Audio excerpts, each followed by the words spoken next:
जय हिंद साथियों, आप लोग कैसे हैं। उम्मीद करता हूं कि आप लोग बहुत ही बढ़िया होंगे। ठीक है, तो आज की इस वीडियो में हम लोग क्लास 12th के साइकोलॉजी यानी मनोविज्ञान के ऑब्जेक्टिव इस वीडियो में करने वाले। ठीक है, तो इस वीडियो में आपको हम 40 ऑब्जेक्टिव याद करवाएंगे, ऐसे क्वेश्चन जो कि 2025 के बोर्ड परीक्षा में यहाँ से आपको ऑब्जेक्टिव 100% देखने को मिलने वाला। तो आप लोग इस वीडियो को जरूर देखिएगा, आपको मिस मत करना है। ठीक है, आप लोगों को वीडियो को शुरू से अंत तक वॉच करना और साथ ही साथ एक बार वीडियो को अपने दोस्तों के पास भी शेयर जरूर कर देना। ठीक है, ताकि वे लोग भी देख सके और बढ़िया स्कोर साइकोलॉजी में कर सके। ठीक है, चैनल को सब्सक्राइब अगर आप नहीं किए होंगे या आपके भाई बहन नहीं किए होंगे तो चैनल को भी सब्सक्राइब जरूर करने को कह दीजिएगा और कर दीजिएगा। ठीक है, ताकि आपको अगले जो वीडियो आए आप लोगों को सबसे पहले मिलेगा। ठीक है, चलिए तो स्टार्ट करते हैं, ज़्यादा विलंब ना करेंगे। क्वेश्चन नंबर लेते हैं फर्स्ट नंबर की ओर। कह रहा है कि भारतीय परिप्रेक्ष्य में निर्धन कौन है, बताइएगा। भारतीय परिप्रेक्ष्य में निर्धन कौन है, आप लोग 5 से 10 सेकंड के अंदर इसका आंसर बताइएगा। तो भारतीय परिप्रेक्ष्य में निर्धन कौन है, तो भारतीय परिप्रेक्ष्य में निर्धन वही व्यक्ति है जो आमदनी कम एवं जीवन अपर्याप्त हो। Right answer option number A हो जाएगा। नेक्स्ट क्वेश्चन लेते हैं। क्वेश्चन नंबर देखिएगा आप लोग 2 नंबर की ओर। क्वेश्चन नंबर दो में कह रहा है कि क्वेश्चन नंबर 2 में कह रहा है कि आक्रामकता का अध्ययन करने के लिए आप निम्नलिखित में से किस विधि को सबसे अधिक उपयुक्त मानते हैं। तो सबसे अधिक उपयुक्त किसको मानते हैं, तो हम लोग इसे मानते हैं। राइट आंसर आपका सी हो जाएगा, प्राकृतिक निरीक्षण विधि को मानते हैं। ओके, नेक्स्ट क्वेश्चन लेते हैं। क्वेश्चन नंबर देखिएगा आप लोग 3rd नंबर की ओर। चलिए 3rd नंबर भी आप लोगों के बीच क्वेश्चन आ चुका है। क्वेश्चन नंबर 3rd में कह रहा है कि किस आक्रामकता में व्यक्ति का अभिप्राय छिपा रहता है। तो ये छिपा रहता है आपको साधनात्मक आक्रामकता में। राइट आंसर आपका बी हो जाएगा। 4 में कह रहा है कि सड़क बांध आदि उदाहरण है। सड़क बांध आदि जो उदाहरण है किसका है, तो नियमित पर्यावरण का। राइट आंसर आपका बी हो जाएगा। नेक्स्ट क्वेश्चन, क्वेश्चन नंबर देखिएगा 5 नंबर की ओर। 5 में कह रहा है कि पर्यावरण के संदर्भ में कौन कथन सही है। पर्यावरण के संदर्भ में कौन सा कथन सही है। राइट आंसर आपका डी हो जाएगा। पर्यावरण से तात्पर्य ऊपर 3 पहलुओं से होता है। राइट आंसर आपका डी हो जाएगा। क्वेश्चन नंबर 6 में करा है कि कोलाहल की विशेषताओं में किसे शामिल नहीं किया जा सकता है। तो राइट आंसर आपका डी हो जाएगा, क्रमबद्धता को। राइट आंसर आपका डी हो जाएगा। नेक्स्ट क्वेश्चन, क्वेश्चन नंबर देखिएगा 7 नंबर की ओर। 7 नंबर में कह रहा है कि अंत्योदय का उद्देश्य होता है। अंत्योदय का उद्देश्य जो होता है किससे होता है, तो गरीबों की संपन्नता स्तर को बढ़ाने से। राइट आंसर आपका सी हो जाएगा। क्वेश्चन नंबर 8 में कह रहा है कि विश्व मानसिक स्वास्थ्य दिवस कब मनाया जाता है। विश्व मानसिक स्वास्थ्य दिवस जो मनाया जाता है, इसमें से देखिए सभी ऑप्शन जो है गलत है। ठीक है, सभी ऑप्शन क्या है, गलत है। तो इसको आप सुधार के इसका आंसर लिखिएगा 10 अक्टूबर को। ठीक है ना, यानी मानसिक स्वास्थ्य दिवस कब मनाया जाता है, 10 अक्टूबर को। राइट आंसर आपका क्या हो जाएगा, तो ए हो जाएगा। ठीक है, ए इसको सुधार दिएगा तो 10 बना दिएगा तो ए हो जाएगा। ऐसे तो सभी ऑप्शन गलत है, नहीं, इसी को याद रखेगा 10 अक्टूबर। ठीक है, नेक्स्ट क्वेश्चन ले लेते हैं। क्वेश्चन नंबर देखिएगा 9 नंबर की ओर। क्वेश्चन नंबर 9 में करा है कि किसने कुंठा आक्रमण सिद्धांत का प्रतिपादन किया है, बताइएगा। किसने कुंठा आक्रमण सिद्धांत का प्रतिपादन किया है, तो 9 का राइट आंसर आपका डी हो जाएगा। मिलर एवं डोलार्ड ने किया है। क्वेश्चन नंबर 10 में करा है कि पर्यावरणीय मनोवैज्ञानिकों ने पर्यावरण संरक्षण के किस माध्यम पर बल दिया है। तो राइट आंसर जो होगा इसका देखिएगा, इसका डी हो जाएगा। क्या हो जाएगा, डी हो जाएगा, उपरोक्त सभी पर। यानी इसमें ए जो दिया हुआ आपको पूर्व व्यवहार अनुबोधक पर, पश्च व्यवहार पुनर्बलन पर और पर्यावरणीय शिक्षा पर, सभी पर दिया गया है। क्वेश्चन नंबर 11 में जो है कह रहा है कि निम्नलिखित में कौन मानसिक स्वास्थ्य का आधार है, बताइएगा। निम्नलिखित में कौन मानसिक स्वास्थ्य का आधार है। मानसिक स्वास्थ्य का आधार क्या है, तो वास्तविक संज्ञान है। राइट आंसर आपका बी हो जाएगा। क्वेश्चन नंबर देखिएगा 12 नंबर की ओर। 12 में कह रहा है कि आक्रमण का मूल प्रवृत्ति सिद्धांत किसने प्रतिपादित किया, बताइएगा। आक्रमण का मूल प्रवृत्ति सिद्धांत किसने प्रतिपादित किया है, तो 12 का राइट आंसर आपका बी हो जाएगा, फ्राइड ने किया। 13 में कह रहा है कि शुद्ध वायु कहलाती है। शुद्ध वायु जो कहलाती है क्या कहलाती है, तो शुद्ध वायु जो आपको 78.98% नाइट्रोजन होना चाहिए, 20.94% ऑक्सीजन तथा 0.03% CO2 होना चाहिए, कार्बन डाइऑक्साइड। तो आपको क्या होगा, शुद्ध वायु कहलाएगा। राइट आंसर बी हो जाएगा। क्वेश्चन नंबर देखिएगा आप लोग 14 नंबर की ओर। 14 नंबर में कह रहा है कि आक्रमण को किसने इस रूप में परिमाणित किया है, यानी प्रमाणित किया है। इसमें से जो दिया आपको कथन में कि आक्रमण से तात्पर्य दूसरों के प्रति किए गए सभिप्राय या अभिप्राय क्षति से होती है। एक कथन जो है किसका कथन है, तो ये कथन आपको बरको बरको बीच बीच बिटज का है। राइट आंसर सी हो जाएगा। ठीक है, 15 में कह रहा है इनमें से कौन जो है सहानुभूति की विशेषता नहीं है, या समानुभूति की विशेषता नहीं है, ठीक है। इनमें से कौन जो है समानुभूति की विशेषता नहीं रखता है। तो 15 का राइट आंसर आपका बी हो जाएगा, संवाद में एक रूपता, राइट आंसर बी हो जाएगा।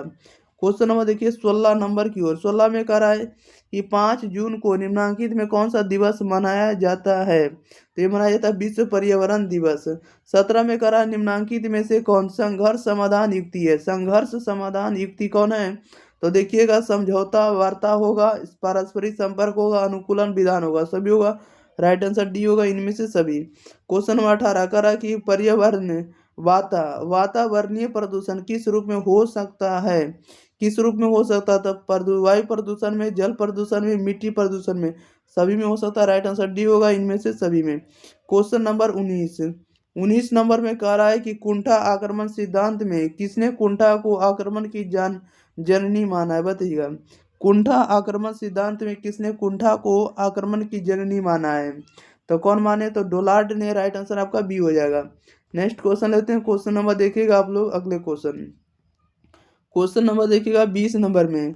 20 नंबर में क्या कर रहा है कि 20 में कर रहा है कि बंदूरा ने कहा बच्चे असामाजिक व्यवहार सीखते हैं। बंदूरा ने कहा कि बच्चे जो है असामाजिक व्यवहार सीखते हैं। तो ये सीखते हैं प्रेक्षणात्मक अनुकूलन से। राइट आंसर भी हो जाएगा। 21 में कह रहा है कि जन संकुलन की अनुभूति में किसे शामिल नहीं किया जा सकता है। तो नहीं शामिल किया जा सकता, किसे शामिल नहीं किया जा सकता है। तो प्रदूषित वातावरण का भाव को देखकर। राइट आंसर आपका डी हो जाएगा। नेक्स्ट क्वेश्चन लेते हैं। क्वेश्चन नंबर देखिएगा 22 नंबर की ओर। 22 नंबर में कह रहा है कि पर्यावरण के प्रति भारतीय पौराणिक विचारधारा किस संदर्भ को समर्थन प्रदान करता है। तो 22 का राइट आंसर आपका सी हो जाएगा, आध्यात्मिक संदर्भ को। 23 नंबर में कह रहा है चिपको आंदोलन का संबंध किस क्षेत्र से है। चिपको आंदोलन का संबंध जो है किस क्षेत्र से है। तो 23 का जो राइट आंसर होगा आपका बी हो जाएगा, हिमालय उत्तराखंड क्षेत्र से। ओके, हिमालयन उत्तराखंड क्षेत्र से। क्वेश्चन नंबर 24 में करा कि प्राकृतिक आपदा का उदाहरण है। तो प्राकृतिक आपदा का जो उदाहरण होगा आपको बाढ़ है, भूकंप है, सूखा है, सभी आपको प्राकृतिक आपदा है। राइट आंसर डी हो जाएगा। क्वेश्चन नंबर देखिए 25 नंबर की ओर। 25 में कह रहा है कि आक्रमण एवं हिंसा को कम करने का उपाय है, बताइएगा। आक्रमण एवं हिंसा को कम करने का उपाय क्या है। तो उपाय कम करने का उपाय है सामाजिक अधिगम विरेचन विधि होगा और आपको प्रानुभूति होगा, सभी राइट आंसर डी होगा इनमें से सभी। क्वेश्चन नंबर 26 में कह रहा है कि पर्यावरणीय मनोविज्ञान व्यवहार तथा प्राकृतिक एवं कृत्रिम पर्यावरण के अंतर संबंध का अध्ययन करने वाला विज्ञान है। इस तरह किसने पर्यावरणीय मनोविज्ञान को परिभाषित किया है। तो ये किया आपको बेल, फ्रेजर एवं लुमिस ने किया। राइट आंसर आपका सी हो जाएगा। क्वेश्चन नंबर देखिएगा आप लोग 27 नंबर की ओर। 27 नंबर में कह रहा है कि पर्यावरणीय मनोविज्ञान अध्ययन करता है। ये बताइएगा, पर्यावरणीय मनोविज्ञान जो है अध्ययन करता है। ये अध्ययन किसका किसका करता है, केवल प्राकृतिक वातावरण का और केवल निमित्त पर्यावरण का। राइट आंसर आपका सी हो जाएगा, ए और बी दोनों का। ओके, नेक्स्ट क्वेश्चन ले लेते हैं। क्वेश्चन नंबर देखिएगा आप लोग सीधे कितने नंबर पर है। 28 नंबर में कह रहा है कि ग्रिफिथ का योगदान निम्नलिखित में किस क्षेत्र में से, बताइएगा। ग्रिफिथ का जो योगदान है निम्नलिखित में किस क्षेत्र में है। तो 28 का जो राइट आंसर होगा ऑप्शन नंबर सी हो जाएगा, तापमान पर है। 29 में कह रहा है निर्धनता के पर्यावरणीय कारकों में निम्नांकित में किसे नहीं शामिल करेंगे। तो किसे शामिल नहीं करेंगे, तो राइट आंसर आपका डी हो जाएगा, आलस्य को शामिल नहीं करेंगे। क्वेश्चन नंबर 30 में कह रहा है कि पर्यावरणीय समस्या है। तो पर्यावरणीय जो समस्या होगा ये क्या होगा, तो ओजोन परत का विघटन होगा, अम्लीय वर्षा होगा और रेगिस्तान होगा, सभी होगा। राइट आंसर आपका डी होगा इनमें से सभी। 31 नंबर में कह रहा है कि आक्रमण का तात्पर्य जो है निम्न में से किसे है, बताइएगा। आक्रमण का तात्पर्य निम्न में से किसे है, तो हिंसा से, स्वग्रहिता से और विद्वेष से, सभी से। राइट आंसर डी होगा इनमें से सभी से। 32 में करा आक्रमण एवं हिंसा का क्या कारण है, बताइए। आक्रमण एवं हिंसा का क्या कारण है। तो आक्रमण एवं हिंसा का जो कारण है पीड़ा है, कुंठा है, मदिरा है, सभी। राइट आंसर डी होगा इनमें से सभी। क्वेश्चन नंबर देखिए 33 नंबर में। 33 नंबर में करा जल प्रदूषण के कारण कौन सा रोग उत्पन्न हो सकता है। जल प्रदूषण के कारण कौन सा रोग हो सकता है, पीलिया हो सकता है। राइट आंसर सी हो जाएगा।